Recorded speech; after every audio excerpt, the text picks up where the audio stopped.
Hello, hello, this is Scrymon, bringing you another Warcraft 3 audio commentary. This is going to be a 1v1 game between Jake and Pat. Jake is going to be doing a little bit of troll chat there. LOL, sup nerd. I assume that's what Jake sounds like. But no, seriously though. It's going to be a pretty interesting game. Two Rivers, generally thought of to be a map that is not really favorable to Elf.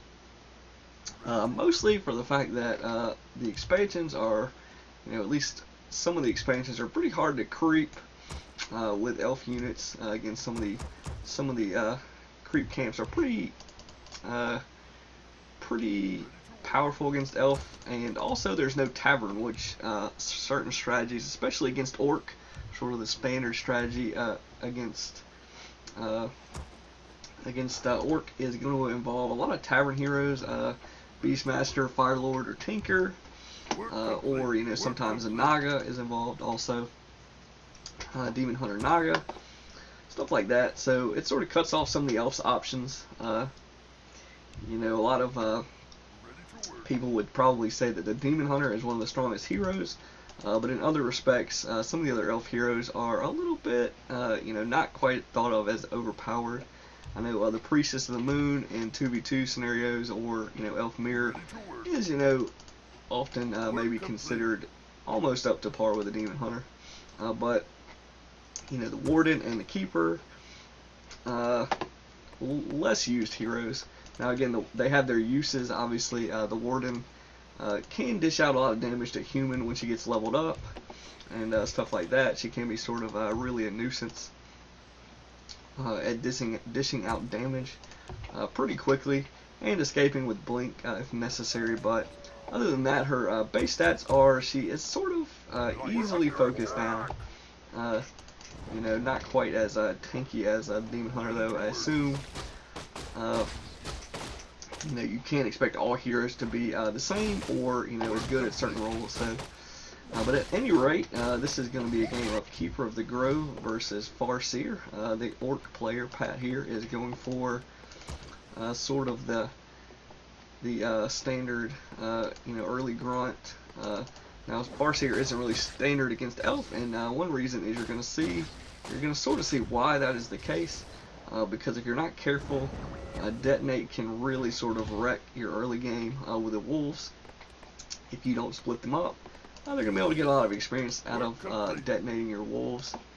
Now, the other side of that point, though, is Wisp costs 60 gold, and if you can pretty much take away a Wisp or a Worker for one spell, especially a level 1 spell that only costs 75 mana, then you would probably feel like that's a win, against most races. Now, Elf Workers, Wisps do not cost quite as much. They only cost 60 gold as compared to 75 for the other workers, and arguably they are a little bit more expendable. And again, the elf the elf is not going to be giving up experience when they detonate, and they're actually going to be getting experience themselves when they detonate Spirit Wolves. So it's not like it's totally without cost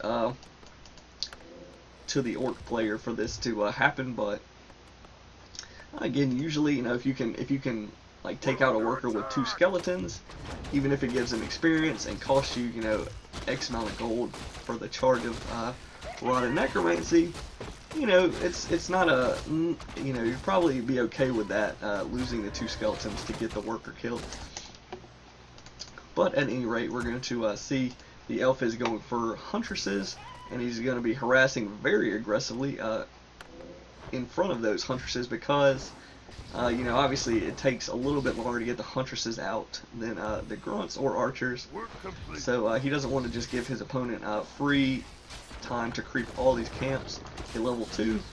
And so you're going to see that he is going to snipe down one Grunt here for using Entangle. He's obviously not going to lose anything. Up some health on his hero in his hunt, but he's going to be pretty good at microing around. He's got these clarity potions, which are going to help him keep this harass up for quite a bit. It's really hard for Orc actually in the early game to fend off Huntresses on open sort of on open ground, because unless they have like a Shadow Hunter with Hex or a Torn Chieftain with Stomp or something, they're not going to have a good way to slow these hunts down. Now, you know, maybe go for a surround, but it's pretty hard with slow-moving grunts to surround Huntresses. And then, you know, Shadow Meld, they can just hide anyway. So this is going to be pretty effective here. Now, Blue obviously should, you know, arguably should be staying in his base with those grunts. He didn't really gain anything by fighting that. He was outnumbered. Entangle is going to reduce the grunt damage to nothing while he is entangled, obviously. So far, you know, Red is getting the advantage here. Now, he can't really press into Blue's base completely with the Huntresses because of the burrows, clearly. So he will not be doing that. He's going to be taking shots from the Farseer, but he can ignore that for the most part. And he is going to be continuing to make grunts, which, you know, I don't know, you know, I don't really think that was the right choice. I think Headhunters would have been a better choice because A, they are ranged, he can get them back here behind the burrows, B, they are cheaper, and they also do extra to Huntresses. Now they're going to take extra damage from Huntresses and not have as many hit points, so in that respect, you know, they're, you know, it's not a total, you know, it's not really cut and dry that, oh, you always want to go Headhunters against Huntresses, but in this specific scenario, I don't think the grunts were really adding anything. You know, if you want to go that route, you know, and say Huntresses aren't good against, or Headhunters aren't good against Huntresses, you know, you might as well have not made any units out of these barracks, as the grunts are largely going to be just getting killed. And this keeper is actually almost level 3, so, you know, if you try to look at how much damage these grunts did when they came out of the barracks under all these protector shots and keeper and all that, you will probably come to the conclusion that they were largely, you know, useless. Just a sink of gold and bonus experience for Red. But you know, that's my theory. And so here now he's finally getting some demolishers, which is the ideal unit in this scenario. You have to get some demolishers to push off these protectors, because there's really no other way to do it once they get up, if they're full hit points and your army is down to 1 grunt, 2 heroes even, low level heroes. Going to be essentially impossible. But this is one thing about Orc that makes it sort of annoying for some races. Now again, I don't say, you know, anytime you can get protectors up or towers up against a player that, you know, you should instantly win the game, but the fact that Red was pretty much, you know, he killed a whole bunch of units without really any losses. He was all over the summons with detonate and everything else. You know, I'm sure it's a little bit frustrating, you know, for the elf player to realize right now that his sort of all-in or really committed tower push here is going to be stymied by one 4-food unit in the burrow location. Now I gotta hand it to Blue. His base build really sort of helped him out here. He had an opening for the Demolisher to come out, and you know, he teched on at the correct time, and he's microing the Demolisher into a good spot, etc., etc. He didn't lose his heroes earlier, his hero. But otherwise, you know, it looked like Red was having a better early game. But right now, he probably, arguably should just abandon the tower rush right now. You know, he can move these protectors out somewhere else. You know, maybe set up an expansion. But Blue is doing a great job of defending here and surviving. So props to him for that. But again, Red's decision making. He should realize right now this is going to be a terrible idea, especially getting all these Huntresses here. You know, he's, on the one hand, the real threat is the Demolisher, so he's going to want to kill those. But on the other hand, you know, he should realize these 2 Demolishers are pretty much untouchable in their position. You know, any damage he's getting on this barracks is by the protector largely going to be pointless. Now again, killing the grunts is going to be good. Level 2 entangle going to be very strong, but when you're fighting demolishers with ballista, as long as everyone's microing the same, the demolishers are usually going to win this fight because they have more armor. Well, actually, no, they don't. They have the same amount of armor. They have more hit points, and they do more damage, base damage, unupgraded than the ballista. So in that respect, the demolishers should be slightly have a slight advantage in this scenario. And the only targets, that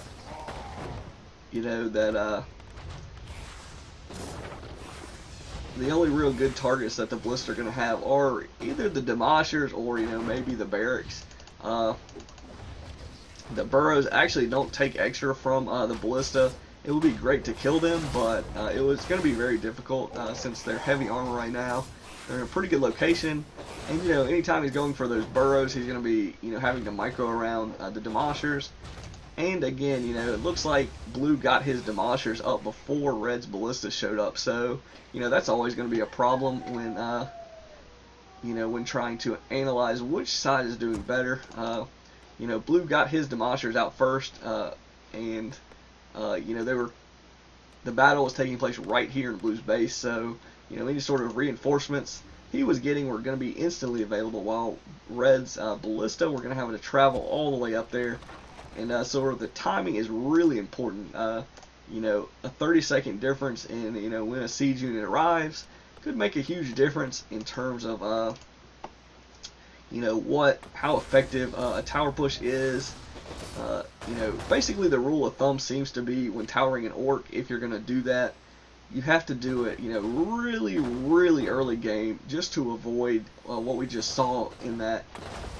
It's pretty easy once a couple of demolishers to get out, if your base setup is good, to really hold a tower push. And then what have they gained? They've spent a lot of resources to essentially kill a couple of grunts. He had to pull all his wisps up there. He made 3 ancient protectors. Now red's going to do a terrible job microing here. He runs his keeper in and surrounds it with his own huntresses, and just gets wrecked right there. But he does TP out in time. But right now he's looking at mass huntresses against demolishers, which is going to be a tough fight, especially with these heroes.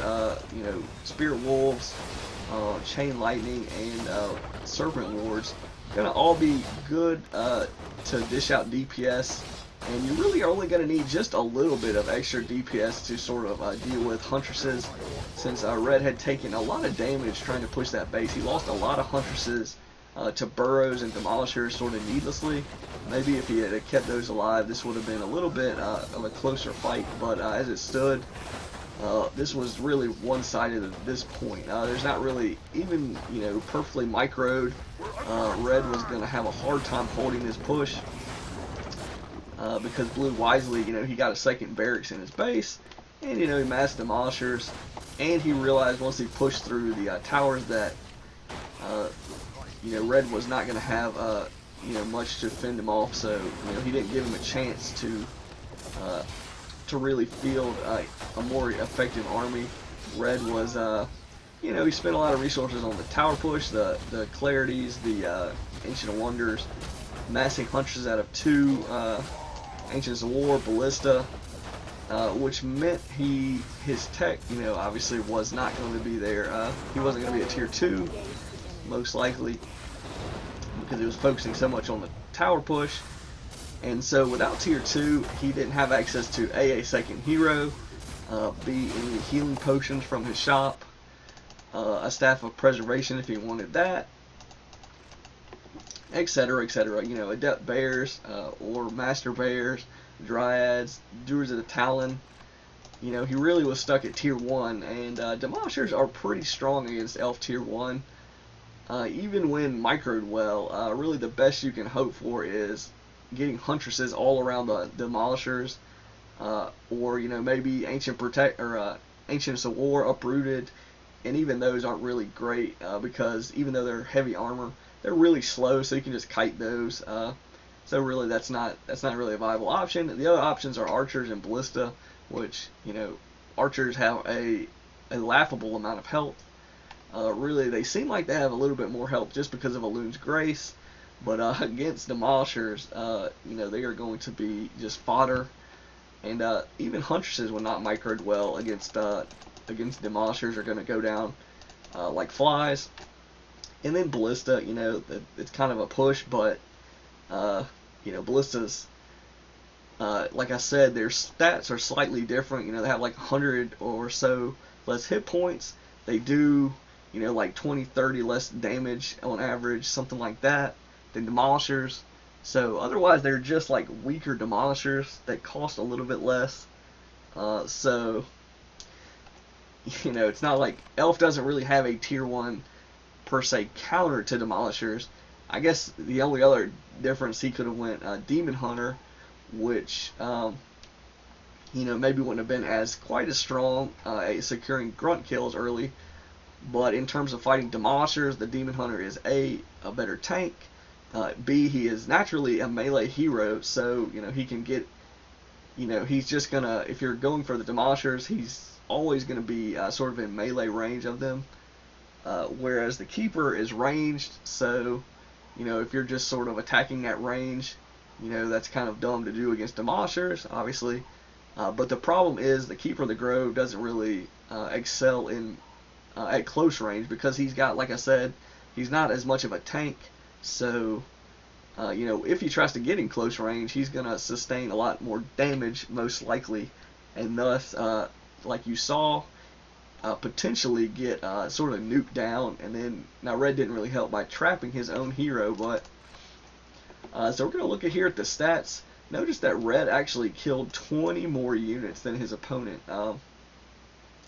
Now I guess the difference is his opponent actually built more than 30 more units, though a lot of those are going to be wolves and serpent wards, obviously.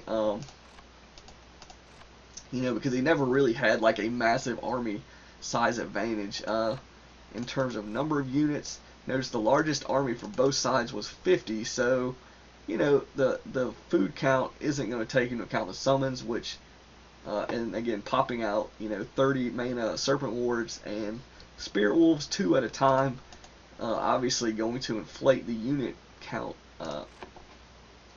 but obviously they're not quite as strong as an actual unit that you build. So, and we look at the hero kills. Blue actually, by the end of the game, did get a hero kill, but before sort of the game was decided, that hero kill hadn't actually occurred yet. So you can pretty much argue that it wasn't really relevant to the not that it was irrelevant to the outcome of the game, but it was decided before then, so it wasn't really necessary or really a huge cause of this win for the Orc player. Really, the tech, 2 heroes, he really picked the right hero second. The Shadow Hunter is one of the stronger heroes against Huntresses, mainly for the fact that Serpent Wards are so sort of ideal against them. It's 30 mana. They're going to do extra damage to Huntresses. They're immune to spells and magic damage, so Entangle, obviously not going to come into play. You don't really need to entangle them, though, because A, they're already immobile, and B, they don't take that much damage to kill if you focus them. The problem is, though, is he can just spam them, sort of like the Spirit Wolves. He can just spam them, and then Demolishers, like I say, they're really just a little bit not imbalanced, but they're just too strong for Elf Tier 1 to really just stand toe-to-toe with at even food numbers. You really have to rely on positioning and micro and sort of overwhelming, an army of mass demolishers. So, in that circumstance, that's why it's sort of hard, sometimes if you're going to stay Tier 1 as Elf, or even if you tech as Elf, the tech units are also a little bit vulnerable to demolishers, like Dryads, Druids of the Talon. They both take extra from demolishers. They both pretty low hit points, and they both are ranged. So they're not like, it's not like they have a bunch of some melee, some good melee unit, or some good Druids of the Claw or the melee unit that they're going to get at Tier 2, and they're not, until they get bear form, they're not going to be totally, just killing it. And they also need the adept upgrade because, without rejuvenation, without those extra stats and mana and everything else, that, they're just going to be like sort of glorified, maybe footmen or something like that. They're sort of vulnerable in that sort of state of in Druid Claw form. So even when Elf gets tier 2, the real main thing they want to have access to, and that's going to be helpful against this tower push, is going to be a second hero. Second heroes are pretty strong against Demolishers. Demolishers don't do extra damage to them. There's plenty of heroes that are great against Demolishers. Take your pick. Beastmaster with the summons, going to be okay. Panda with Breath of Fire, going to be okay. Even a Naga, she's not really great, but she can focus down. If you want to go for the heroes, like a Demon Hunter Naga, that's going to be pretty strong against Farseer and a Shadow Hunter because they're sort of not tanky heroes also. So Mana Burn and Frost Air are going to be pretty strong against those. And then you can just sort of try to micro around, getting nuked with the Demolishers. It's sort of easy to avoid a lot of the Demolisher damage, at least with heroes. Now the Naga does have sort of slow movement speed, so you might would go for, if you went Demon Hunter first, maybe a Keeper of the Grove second, or even if you go Keeper of the Grove, maybe go Demon Hunter second, because even at level 1 he's pretty decent, in terms of fighting stuff off. Like I said, he's pretty tanky. Mana Burn's going to be good against the Farseer, and a little bit good against the Shadow Hunter, but even a Priestess of the Moon, she's going to add a bunch of damage to the Huntresses, which could help you focus down, either the heroes or the Demolishers. She does okay damage output by herself when she gets True Shot and Flaming Arrow. But again, and she's got decent armor, so she's not, not quite as vulnerable as maybe a Naga in terms of getting killed. So that's pretty useful. And again, Shadow Meld if you really need that. But against Demolishers, not really advisable to try to Shadow Meld anything because they can just attack ground and still hit it. But anyway, that was a pretty interesting game. Pretty good comeback from the Orc's perspective. He was pretty much getting hammered in the early game. He was losing at least 4 grunts, probably more than that. He got several detonates hitting 2 wolves, which is usually sort of the ideal for detonate. You want to hit both wolves and if possible the hero, but if you get both wolves, you consider that sort of a win. And yeah, like I pointed out, 20 more unit kills, but again, a lot of those obviously summons. But it was a good comeback from the Orc perspective. He held the tower push. That sort of required him to A, tech at an appropriate time, B, know how to fend off a tower push, getting the war bill, and the Demolishers. I mean, that's not like high, it's not like high intelligence to know, siege units to counter buildings, but his base layout was sort of important. He needed the burrows in a sort of forward location, pretty good spot. Maybe Jake's towers were a little bit misplaced, though he does want to get, damage in, not make it easy for the Demolishers to come out, but, once it's clear that they are going to come out, trying to sort of struggle in their base against the Demolishers is just really a losing proposition. I mean, unless you can just totally out-micro them. And again, Pat's a pretty good player, so not that Jake's not really good at micro, but he did make one sort of questionable call to just rush his hunts in. He killed one Demolisher, but he took an insane amount of damage from the burrows there. So that was probably one of the key mistakes for Red. Continuing to try to go for that, do the push when it was sort of clear that it was not going to sort of be as decisive.